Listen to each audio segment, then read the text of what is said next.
ஆடம்பரமாக மக்கள் பணத்தை வீணடிக்கும் அரசு உணவை சேமிக்க கிடங்கு அமைக்கவில்லை என நாம் தமிழர் கட்சியின் தலைமை ஒருங்கிணைப்பாளர் சீமான் விமர்சித்துள்ளார். சிவகங்கை மாவட்டம் காளையார்கோவிலில் செய்தியாளர்களை சந்தித்தவர் திமுக அரசின் ஆட்சி தொடர வேண்டுமா வேண்டாமா என்பதை மக்கள்தான் முடிவு செய்ய வேண்டும் என்று கூறினார்.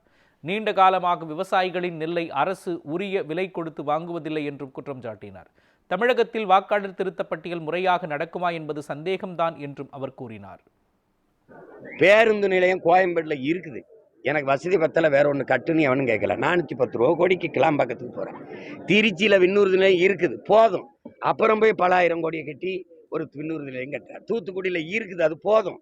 நாங்க யாரும் கேட்கல வசதி பத்தல, அதுக்கு பல ஆயிரம் கோடியை கட்டி இப்படி ஆடம்பரமா ஊதாரித்தனமா இப்படி மக்கள் காசை வீணடிக்கிறதுக்கு உழைக்கிற மக்கள் உயிர் தேவையா இருக்கிற உணவு அந்த பண்டத்தை சேமிக்க ஒரு கிடங்கு கட்ட முடியாதா? குடிச்சு சாகிற விஷம் சாராயத்தை பாதுகாக்க நீ சாராய கிடங்கு எப்படி கட்டி வச்சிருக்க? டாஸ்மார்க் சரக்கை பாதுகாக்க குளிரூட்டப்பட்டார ஏன்னா ஏசியில இல்லைன்னா பிராண்டி கோச்சுக்கணும்ல. வீரன் ஒருத்தன் உள்ள இருக்கான், அவங்க கோச்சுப்பான்ல. ஏசி போட்டு அதுக்கு சிசிடிவி கண்காணிப்பு கருவி போட்டு 2 காவலரை பாதுகாப்புக்கு போடுற அரசு இது அரசா தரிசா? இதுல லேசா தான் முளைக்குது. இன்னும் கொஞ்ச நாள் நல்லா முளைச்சா அதுலயே பறிஞ்சு விளைஞ்சிரும். அப்படி போய் அறுத்துட்டு வர வேண்டியதான். வேளாண்மைனா என்னன்னு தெரியாத நாட்டை கொடுத்தீங்கன்னா என்ன ஆகும்?